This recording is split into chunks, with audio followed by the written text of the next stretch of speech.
Assalamualaikum warahmatullahi wabarakatuh. Balik lagi di channel WDP ya. Kali ini gue mau bahas soal isu yang lagi rame, kenaikan harga BBM.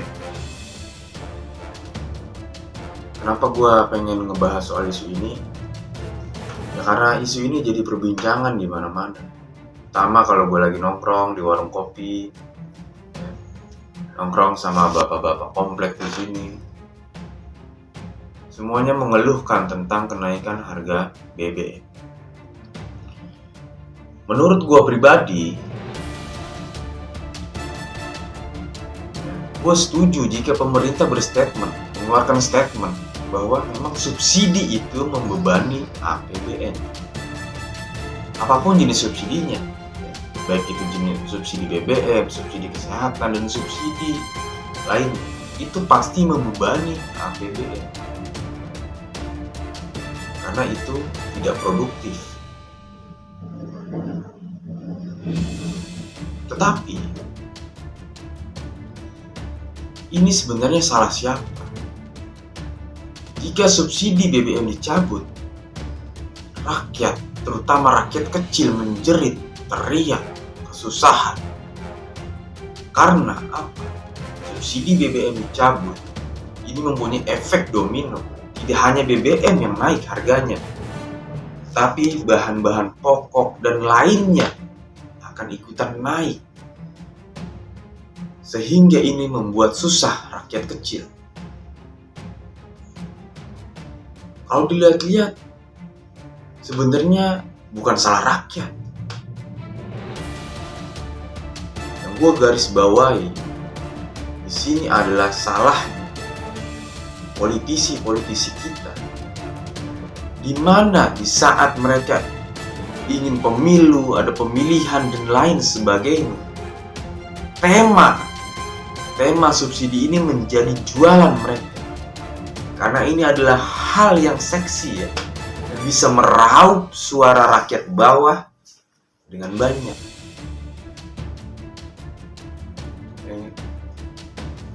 Seperti sudah menjadi rahasia umum, pemerintahan yang sekarang adalah oposisi di masa lalu, di mana mereka berteriak-teriak ketika pemerintahan yang sebelumnya menaikkan harga BBM dengan drama-drama tangis-tangisan drama Korea, demo berbulan-bulan juga, dan lain sebagainya.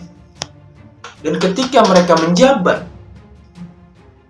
mereka juga melakukan hal yang sama, yakni menaikkan harga BBM. Jadi sebenarnya ini hanya bertukar peran saja. Ketika mereka jadi oposisi, mereka teriak-teriak, turunkan harga, membela rakyat kecil, membela wong cilik. Tapi ketika mereka menjabat di pemerintahan, mereka juga harus menaikkan harga BBM. Inilah teori, menurut pendapat gue pribadi, bahwa siapapun ya yang melakukan subsidi secara terus-menerusan, subsidi BBM ini akan menjadi bom waktu untuk pemerintahan berikutnya. Kenapa ini tidak dibalik saja? Subsidi BBM-nya dihapus, tetapi masyarakat ini dibuat sejahtera, dibuat mampu untuk membeli BBM dan barang-barang kebutuhannya, berapapun itu harganya. Jadi dinaikkan pendapatan masyarakat, tapi masyarakat itu mampu untuk membeli barang-barang kebutuhan pokok mereka. Sebagai contoh, jika BBM harganya 30.000, tapi masyarakat mampu untuk membelinya, ketimbang BBM hanya harganya 10.000, tapi masyarakat menjerit, tentu ini akan lebih bernilai bagi masyarakat. Untuk melakukan hal tersebut, untuk merubah itu semua memang tidak mudah. Harus dilakukan secara bertahap. Kenapa? Karena sudah terlanjur. Salah siapa? Ya salah mereka-mereka yang menjabat itu. Mereka telah menjanjikan subsidi, mengendalikan harga, menstabilkan harga-harga, mengontrol harga-harga. Tapi kenyataannya mereka tidak bisa, gagal.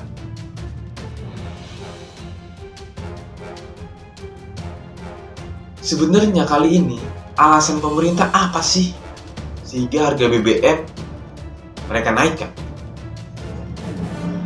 Kalau kita baca di beberapa media, alasan pemerintah yang dilontarkan oleh pemerintah adalah subsidi BBM ini tidak dinikmati oleh mereka yang berhak menerima subsidi. Jadi sebanyak 70% subsidi BBM ini dinikmati oleh orang mampu, kaya, yang memiliki kendaraan. Dengan alasan tersebut, pemerintah menaikkan harga BBM. Menurut gua cacat logika, bos. Kenapa? Ya kan alasannya karena tidak tepat sasaran. Ya kan? Kok jadi harganya yang dinaikkan? Kenapa tidak dibikin harusnya tepat sasaran? Karena di sini ada salah ya, dalam hal pengawasan sehingga BBM tersebut tidak tepat sasaran. Yang kena ketiban ketiban sial ya rakyat kecil lagi. Yang katanya mereka tidak tepat sasaran ya, berarti mereka tidak menerima subsidi. Sekarang dinaikkan harganya dan mereka mendapatkan imbasnya. Mereka harus membantu pemerintah, ya kan? Dengan mengeluarkan kocek mereka untuk membeli BBM yang lebih mahal.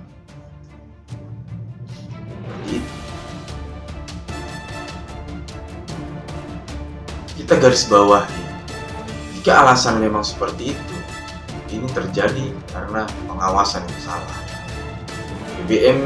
APBN 2022 katanya 150-an triliun sekian, bengkak menjadi 502 triliun sekian.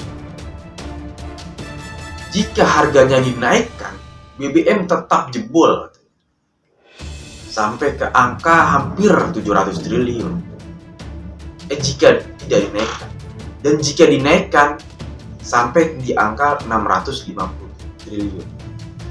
Berarti kan dengan teori ini menaikkan harga BBM tetap akan membuat anggarannya jebol. Berarti strateginya salah. Kita balik lagi dengan alasan pemerintah.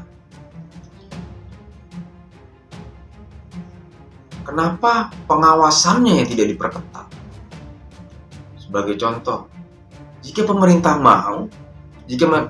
merasa BBM itu hanya dinikmati oleh orang-orang kaya yang mempunyai kendaraan pribadi, ya buatlah peraturan.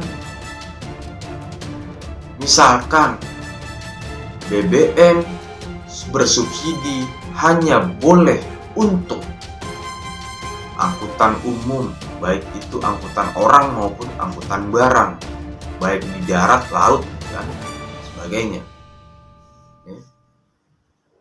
Seperti apa? Seperti angkot, seperti bis, seperti ojol, taksi, dan lain sebagainya. Barang-barang, alat transportasi kargo, dan lain sebagainya. Bagaimana? Ya buat peraturan saja. Misalkan dibikin ya SPBU yang dekat terminal, dekat pasar, dekat pergudangan. SPBU tersebut ya yang hanya menjual BBM bersubsidi. Jadi mobil-mobil kendaraan pribadi itu tidak bisa membeli di SPBU tersebut. Ya kan kelihatan fisiknya. Contoh, susah pengawasannya apa segala macam. Pasang CCTV, berikan sanksi. Misalkan itu mobil pribadi memang membeli di SPBU tersebut sebagai. Kalau kita lihat ini, lihat ya di Jakarta. Kalau malam terutama itu banyak bis, Banyak angkot, bahkan taksi yang mengantri BBM hanya di SPBU tertentu. Kenapa ini nggak kita jalankan hal yang seperti itu?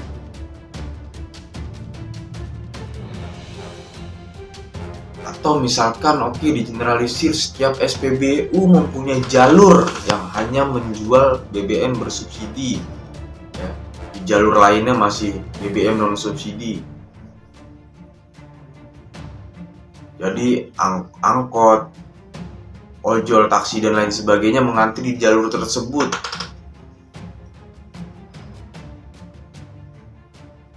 Jika ada pelanggaran, bagaimana? Pasang CCTV atau lain sebagainya, atau taruhlah aparat TNI ya kan, berjaga-jaga di situ agar mobil pribadi tidak mengantri di jalur BBM bersubsidi dan lain sebagainya. Sebenarnya banyak cara jika pemerintah mau membuat peraturan, baik itu mungkin perundang-undangan atau lain sebagainya. Gue nggak ngerti ya, bukan ahli hukum tata negara. Dan ini adalah mungkin solusi yang receh. Solusi yang gue tawarkan ini mungkin receh. Tapi itulah esensinya yang gue tawarkan. Karena pemerintah dengan alasan BBM tidak tepat sasaran dan harusnya dibikin tepat sasaran. Juga misalkan sebagai contoh ya, kita harus beralih ya, alat transportasi ini ke energi yang terbarukan ya, alat transportasi listrik dan lain sebagainya. Ya kan kita sudah mengarah ke sana. Kalau gue lihat juga taksi-taksi ya di Jakarta sudah ada beberapa yang menggunakan mobil listrik. Terus juga ojol ya di Jakarta juga sudah ada yang menggunakan sepeda motor listrik dan lain sebagainya. Kenapa pemerintah tidak menggenjot itu? Misalkan perusahaan-perusahaan ojol diberikan target, harus ada pertumbuhan setiap bulan. Berapa penambahan sepeda motor listrik? Perusahaan taksi juga seperti itu. Berapa setiap bulan penambahan mobil taksi? Jika ingin peremajaan harus diganti dengan mobil-mobil taksi. Kalau gue dengar juga para driver ojol itu sebenarnya sistemnya sewa. Sewa untuk dia bisa narik dengan motor listrik. Jadi kan sebenarnya perusahaan itu hanya modal di awal untuk membeli motor itu. Ya kan? Karena driver tersebut sewa motor itu.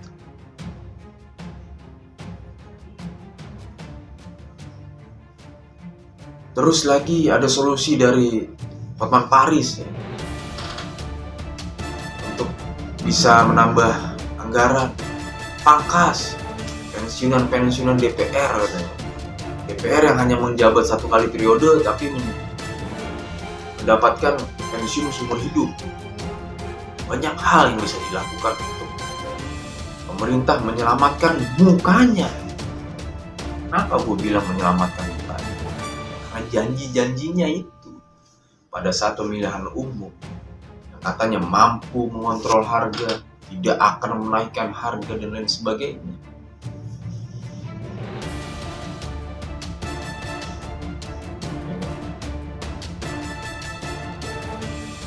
Masih banyak yang bisa dilakukan oleh pemerintah jika memang mereka bekerja dengan sungguh-sungguh mencintai rakyat Indonesia. Wassalamualaikum warahmatullahi wabarakatuh.